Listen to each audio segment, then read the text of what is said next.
Bien, bonjour à tous les serviteurs de Dieu, les candidats, les ministères et les étudiants. Bonjour à tous les chrétiens et chrétiennes. J'aimerais vous dire quelque chose ce matin, frères et sœurs, c'est que je ressens une grande émotion en me trouvant ici, parce que ce lieu me rappelle de merveilleux souvenirs que j'ai eus il y a jusqu'à 54 ans.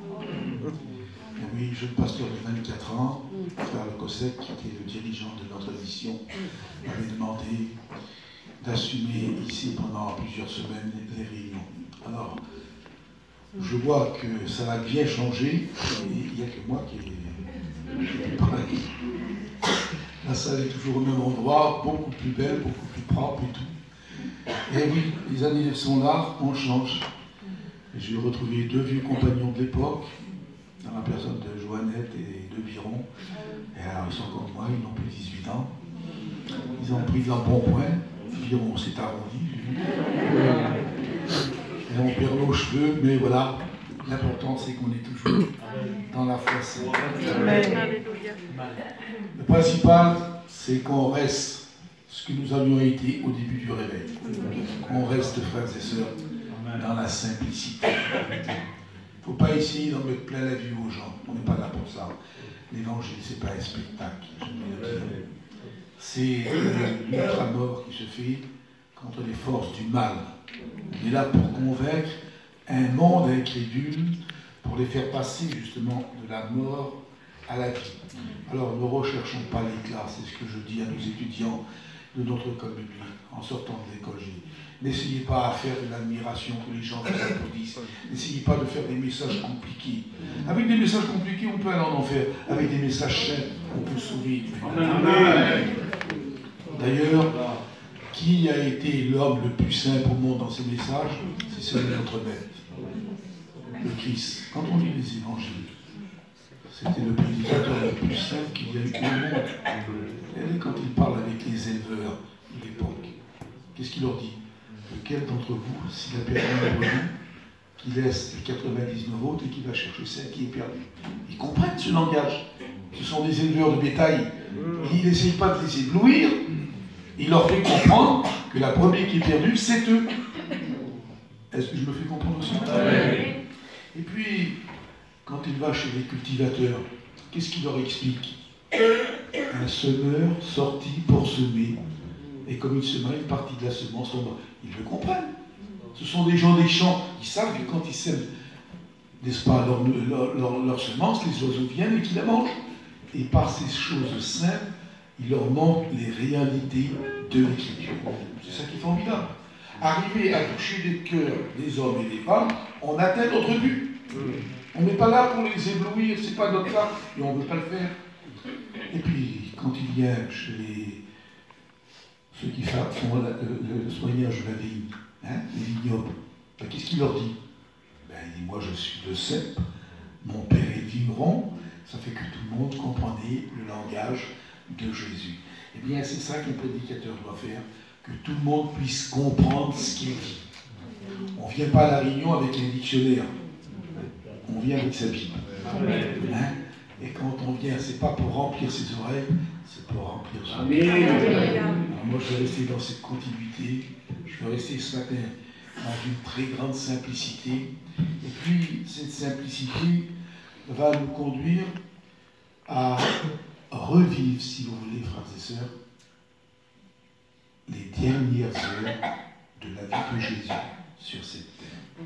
J'aimerais vous parler de cette dernière nuit où il s'est entretenu avec ses apôtres. C'était un moment pour eux de très grande émotion. Et ce matin, pendant les quelques minutes que j'ai à ma disposition, on va le faire très rapidement parce que nous avons un avion à prendre, on doit être environ 3 heures, on a 200 km à faire. Alors, on va essayer d'accourter, n'est-ce pas, ces choses. Mais je pense qu'on va voir quelques détails de ce qui s'est réellement passé durant cette fameuse nuit tragique où Jésus va offrir sa vie en holocauste pour l'humanité qui était coupable. Alors, lisons tout d'abord un texte qui va nous servir d'introduction dans l'évangile de Jean au chapitre 13, verset que nous connaissons tous et que vous connaissez tous. Et puis peut-être que ce matin, tous les textes que je vais prendre, vous pourrez peut-être dire « Ah, mes frères, on a déjà vu tous ces textes, on les connaît, bien sûr. Bien sûr. Je n'ai pas la prétention de vous apprendre quelque chose. Vous avez tous tellement de bons prédicateurs. Alors, ce n'est pas une nouveauté que je vous explique, puisque ça s'est passé il y a 2000 ans. Vous savez, quelquefois, je dis aux frères de l'école de Vic, vous savez, frères, vous aurez toujours devant vous les mêmes textes. Pour ne pas lasser les gens, il faut savoir les accommoder. Ah, ils semblent ne pas comprendre, parce que la plupart qui viennent là-bas, il y en a qui savent lire. Alors, je dis vous, je suis marié avec ma femme depuis maintenant 59 ans. Et j'ai fait un jour un calcul, parce que nous sommes une famille nombreuse, nous avons eu 12 enfants. Et je lui ai dit, pour nourrir son mari et ses 12 enfants, j'ai fait le calcul que pendant ces presque 60 ans, elle a épluché environ 40 tonnes de pommes de terre. Et aujourd'hui, à midi, je vais encore manger des pommes de terre. Pourquoi? Parce qu'elle les prépare toujours d'une façon un petit peu différente. Et puis on a toujours les mêmes textes bibliques, bien sûr. Mais à nous de les accommoder au moment voulu, à l'heure voulue, quand Dieu veut bénir quelqu'un. Je me fais toujours comprendre là. J'essaie d'être le plus simple possible. Alors, on va découvrir, n'est-ce pas, cette dernière nuit où Jésus va offrir sa vie. Donc, Jean chapitre 13, verset 1er. Avant la fête de Pâques, Jésus, sachant que son heure était venue de passer de ce monde au Père, et ayant aimé les siens qui étaient dans le monde, mit le comble à son amour pour eux. On remarque tout de suite deux mots importants. Jésus savait l'heure et le moment de sa mort. Il l'a toujours su. Il ne l'a jamais ignoré. Jésus savait, connaissait l'heure de sa mort, parce que Dieu lui-même, frères et sœurs, avait programmé sa mort. Personne ne pouvait ôter la vie du Messie si ce n'était ce qui devait se passer prophétiquement selon la volonté de l'Éternel Dieu. D'ailleurs, nous en avons plusieurs preuves qui sont écrites dans le livre de Jean. Jean était bien informé. Alors, n'oublions pas, quand ce garçon s'est converti, il n'avait guère plus de 17 ans. Apôtre de Jésus-Christ à 17 ans. Il fallait le faire. Et il était souvent couché sur la poitrine de Jésus en écoutant son cœur battre. Et là, souvent, il posait des questions. Et regardez ce que Jean a écrit à ce sujet, que personne ne pouvait mettre à mort Jésus tant que le Père n'en avait pas donné l'ordre. Toujours dans l'évangile de Jean, chapitre 7. Nous lisons maintenant pour vous le verset 30. Ils, c'est-à-dire les hommes du peuple, ils cherchaient donc à se saisir de lui, mais personne ne mit la main sur lui parce que son heure n'était pas encore venue. Donc on ne pouvait pas toucher au Messie tant que Dieu n'avait pas prévu cette heure. Et dans cette nuit qui précède Pâques, ça sera justement ce jour et cette heure où Dieu, dans sa sagesse, avait décidé que son propre Fils mourrait à notre place. Nous allons découvrir ensemble, je ne parle pas aux serviteurs, ils le connaissent aussi bien que moi tout ça, je parle peut-être à certains jeunes chrétiens qui ignoreraient totalement la dernière soirée de Jésus.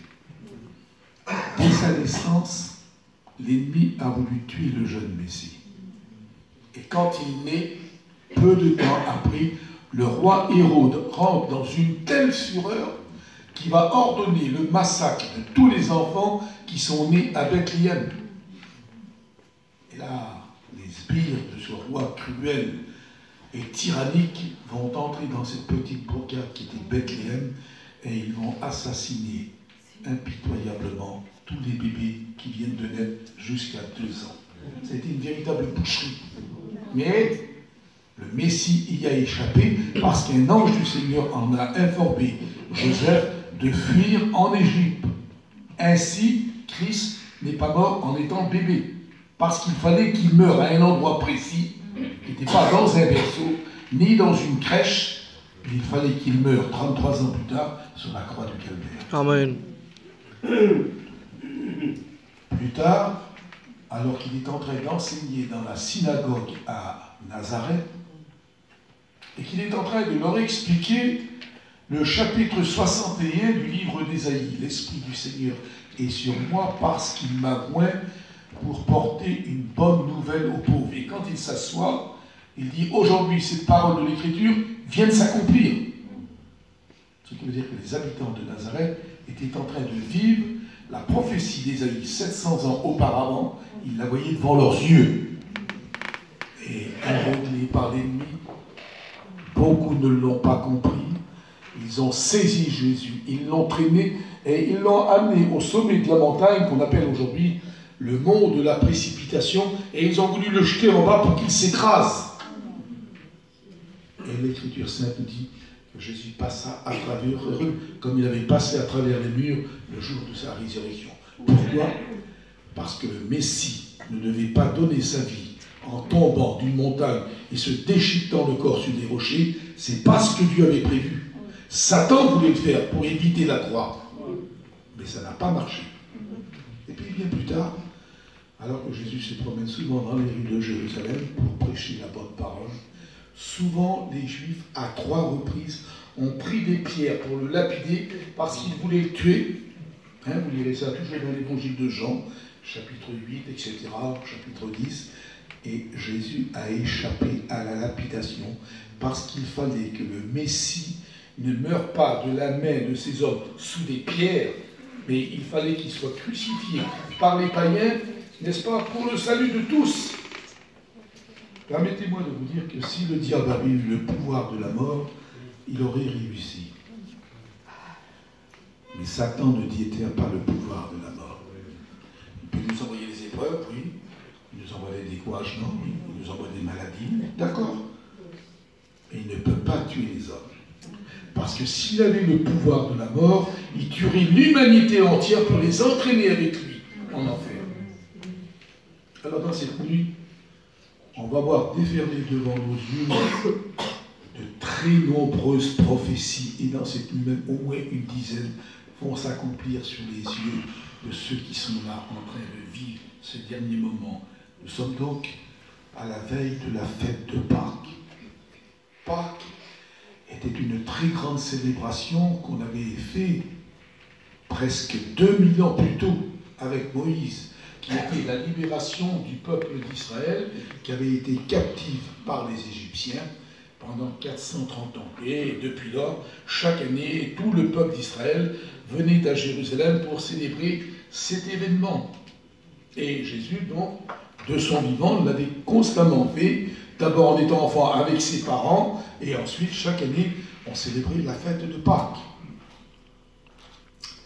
Et pour cette dernière Pâques, Jésus va désigner 2 de ses apôtres pour aller préparer la Pâques. J'étais impressionné de ce texte.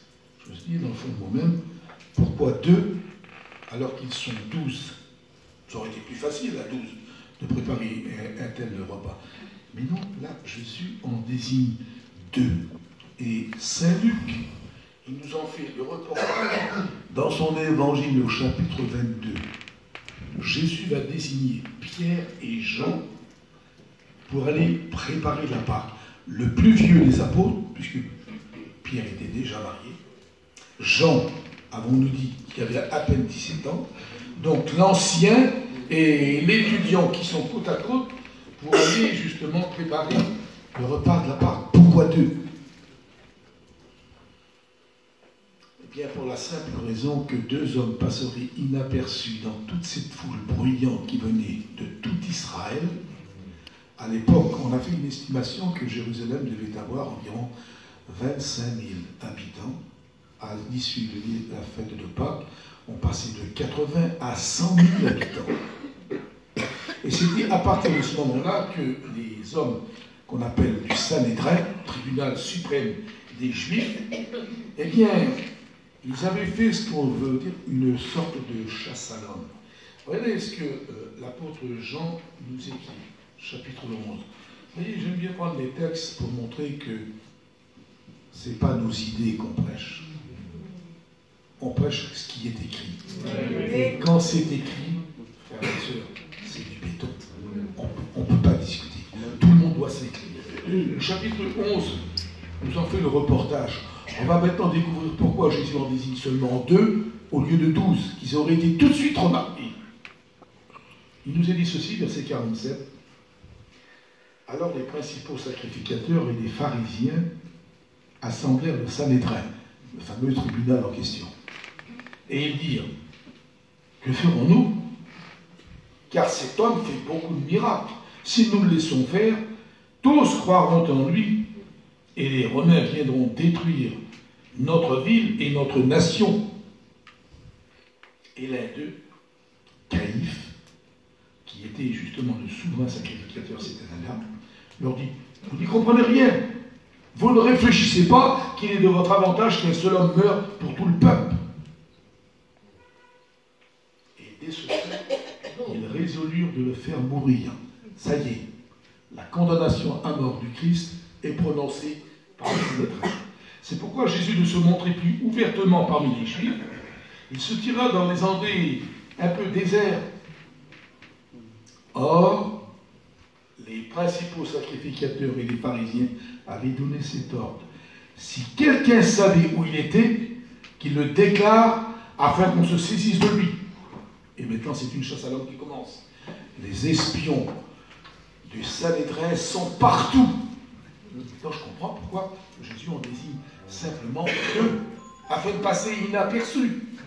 Ah oui, les espions, il y en avait. Les mouchards, il y en avait. Et aujourd'hui, malheureusement, il y a encore des mouchards. Et ça va venir sous ce petit téléphone de misère. Rien qui est arrivé en 5 minutes, toute la France entière est au courant. Il y a de cela quelques années, j'avais fait une expérience avec mes 2 fils, son serviteur de Dieu. J'avais demandé à mes garçons de tendre un grand drap blanc devant l'estrade, 3 mètres sur 2 mètres de hauteur. Et je demandais au public chrétien qui était devant, qu'est-ce que vous voyez, frères et sœurs? Puis des frères courageux disaient, on voit que du blanc. Et j'ai pris mon stylo et j'ai fait un tout petit point noir au milieu. Et je dis maintenant, qu'est-ce que vous voyez? Et là, tout le monde criait, un point noir! Il y avait 6 mètres carrés de blanc et on voyait un point noir. Ça veut dire qu'un serviteur de Dieu peut faire tout le bien qu'il peut faire dans toute sa vie. On ne le verra pas, c'est blanc. Un simple petit point noir. Et ce téléphone de misère va salir la réputation d'un homme de Dieu pour une seule petite faiblesse. C'est tout de même incroyable. Ce téléphone est devenu une véritable poison parce qu'on n'arrive plus à s'en passer. Du matin jusqu'au soir, tout le monde est là-dessus. Et ça trifouille, ça. Il n'y a plus de conversation dans les familles. S'il y a 4 enfants dans la famille, il y a 4 téléphones. Autrefois, les veillées se faisaient dans les maisons comme dans les caravanes pour parler d'évangile. Maintenant, les gens sont à gauche, à droite, et chacun trifouille sur temps en temps. Satan a trouvé un petit objet là, qui captive votre attention. Et même dans les réunions, il y en a qui ne nous suivent plus. Ils sont sur Internet. Vous savez, je ne veux pas être démodé s'il y a quelqu'un qui est moderne, je crois que je fais partie de ce là. Mais prenons garde à la façon dont les choses se tournent. Satan a trouvé quelque chose pour capter notre attention. Et je dis aux jeunes étudiants, surtout aux jeunes étudiants, si vous passiez plus de temps à lire votre Bible qu'à consulter votre téléphone, vous seriez des professeurs en 6 mois. Je me fais toujours comprendre. Amen. Je ne sais pas si je me fais des amis en disant ça, mais un serviteur de Dieu se doit de dire la vérité. Alors, revenons à cette chasse à l'homme que les pharisiens, les Sanhédrins avaient fait. C'est pourquoi que Jésus cherchait une cachette pour pouvoir se dissimuler, afin de pouvoir faire la dernière Pâque avec ses apôtres. Il fallait être prudent. Et comment trouver une cachette? Jésus avait convenu d'un signe particulier avec le propriétaire d'une maison. Et il avait dit à Pierre et à Jean, quand vous entrerez dans la ville, vous rencontrerez un homme portant une cruche d'eau. Suivez-le dans la maison où il entrera. Et quand vous rentrerez dedans, vous direz au maître, le Seigneur te dit, où est le lieu que je mangerai la part? Il vous demandera une argent haute, peuplée.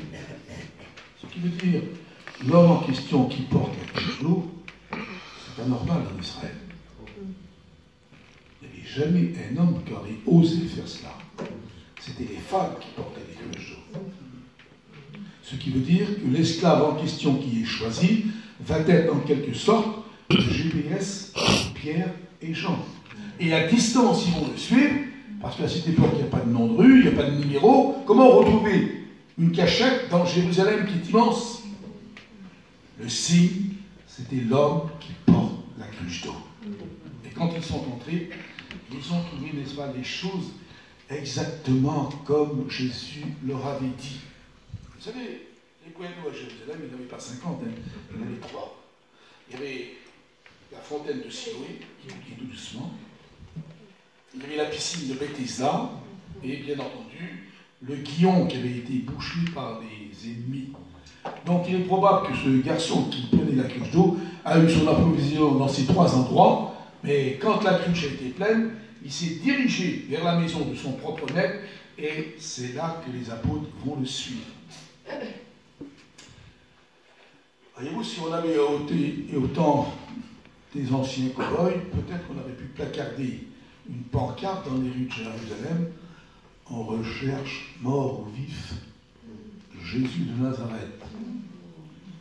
Âge 33 ans, tribu de Juda, est accompagné par 12 hommes, dont 2 extrêmement dangereux, criminels, assassins, voleurs, Lévi, qui se fait appeler aujourd'hui Matthieu, et Simon, dit le Zélote, ancien voleur, criminel et autres.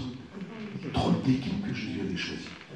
Est-ce que Jésus serait trompé en choisissant ces hommes-là? Et vous remarquerez, frères et sœurs, que nulle part dans les évangiles, on reprochera le passé de ces hommes. Pourquoi? Parce que quand on vient à la repentance, le péché est ôté. Et Dieu ne s'en souvient plus jamais. Amen. Nous, on a toujours quelque chose dans la tête. Ah, celui-là, avant, il était comme ça. Non, mais Dieu ne passe plus comme ça. Quand le cœur a été purifié par le sang de son Fils, Dieu ne le voit plus. Alors, je me souviens, en 1964, Frère Kosek nous a amené jusqu'en Finlande pour témoigner de la parole de Dieu à ce pays qui est dans le nord de l'Europe et qui a 90 000 lacs. Et là, il y a des centaines de familles de gitans qui n'avaient jamais écouté l'Évangile. Et puis pour y aller, on avait dû donc emprunter un bateau. Et je me souviens qu'à un moment donné, qu'on était sur la mer du Nord, le capitaine avait fait cette annonce: nous sommes à l'endroit le plus profond de la mer du Nord. Et à ces mots, quelque chose a fait clic dans mon esprit. Et j'avais un de mes vieux amis qui était à côté de moi. Je l'ai entraîné jusqu'à l'avant du bateau. Et je lui ai dit: regarde, penche-toi. Il dit: je vois que des vagues. Non, je dis: t'as pas bien vu. Regarde encore. Il dit: je vois rien. Et puis je crie fort: alléluia. Il me dit: qu'est-ce que t'as, t'es fou? Je dis: non, le prophète Michée a dit que Dieu a pris nos péchés et les a jetés au plus profond de la mer, et il ne s'en souvient plus. Amen. Dieu ne se souvient plus de nos péchés quand ils ont été purifiés par le sang de Jésus. Alors c'est pour ça qu'on ne fait pas de reproche à Simon le Cananite, Simon le Zélote. Sa vie passée avait été enlevée. Jésus avait dit: je connais ceux que j'ai choisis. Et il dira dans un autre texte: je vous ai choisi du milieu du monde. Peut-être certains: oh là, quel mauvais choix. Mais pas du tout.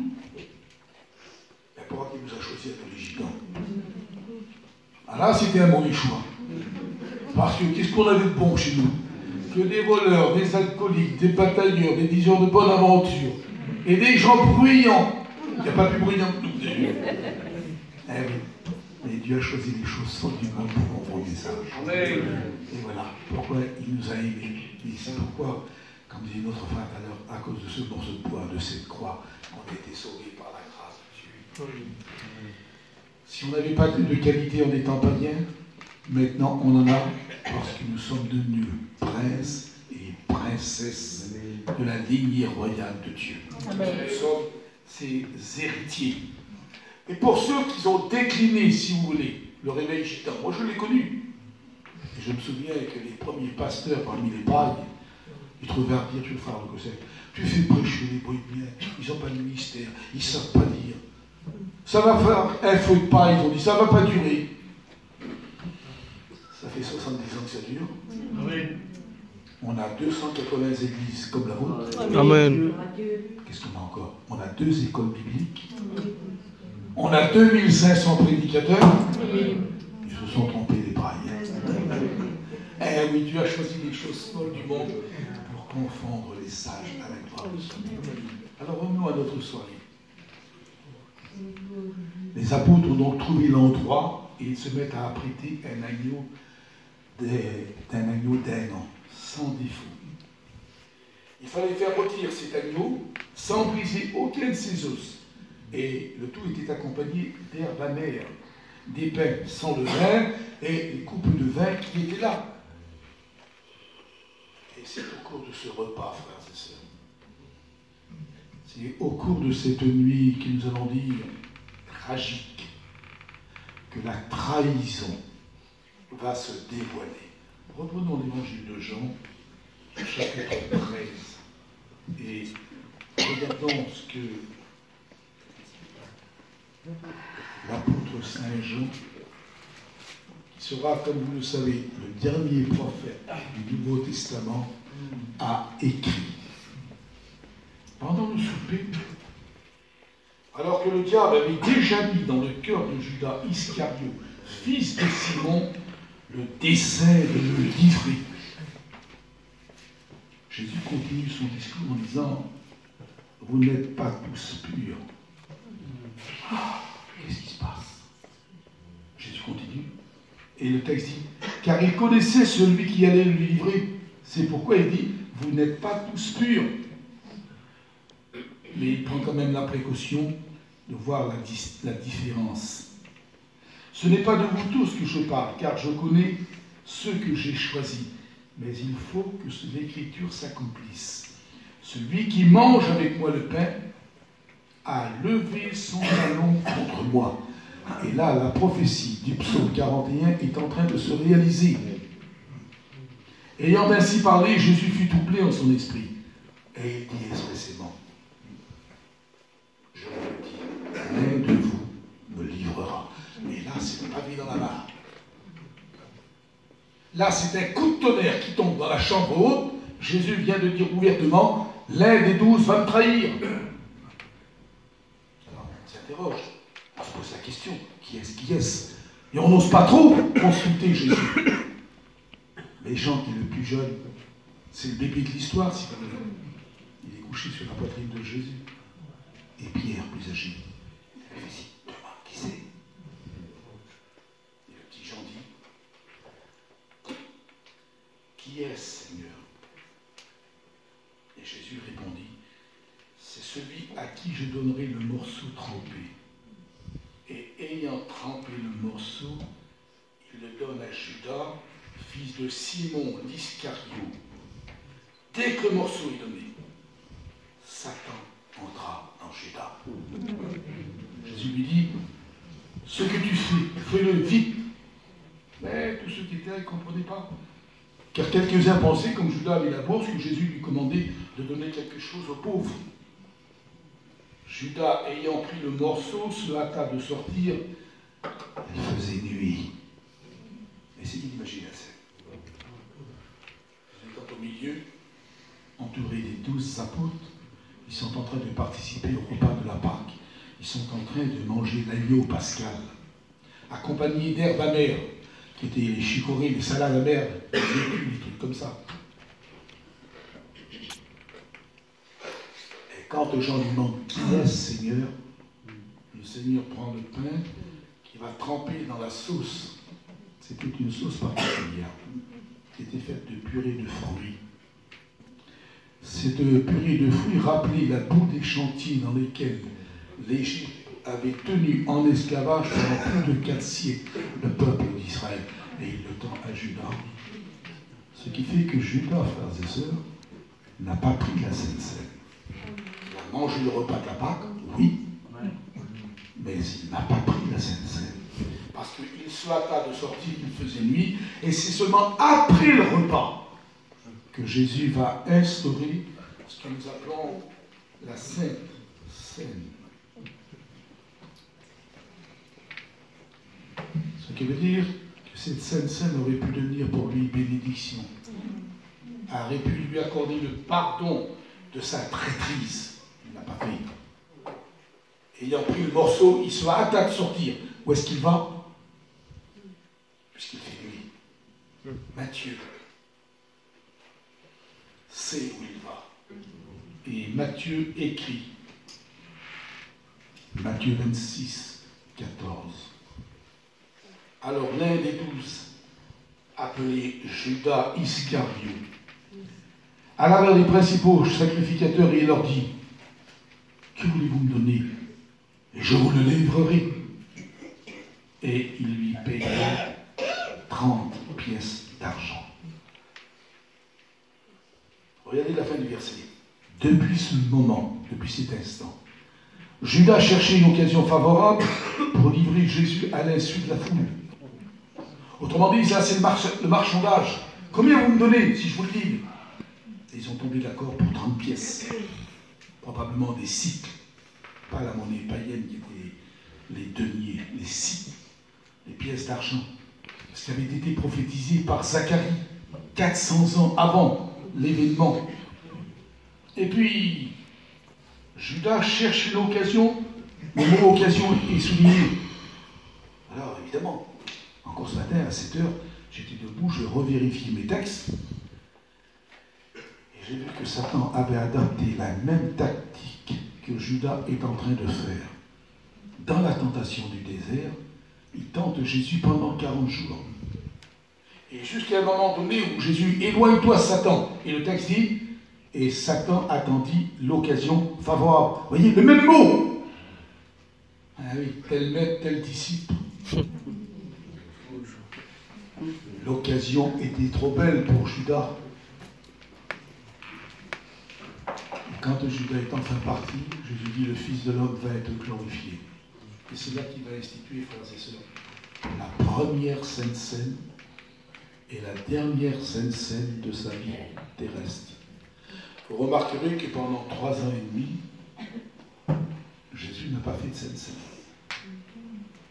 3 ans et demi, c'est quand même 42 mois. 1260 jours, si vous voulez. Comment vous expliquez qu'il n'a pas fait de Sainte Seine? Il fallait que ce soit celle-ci, qu'elle soit la première et qu'elle soit la dernière. Savez-vous pourquoi? Parce que l'agneau qui allait être offert dans la matinée, le véritable agneau de Dieu, c'était lui. C'était lui qui était la Pâque. C'est pour ça que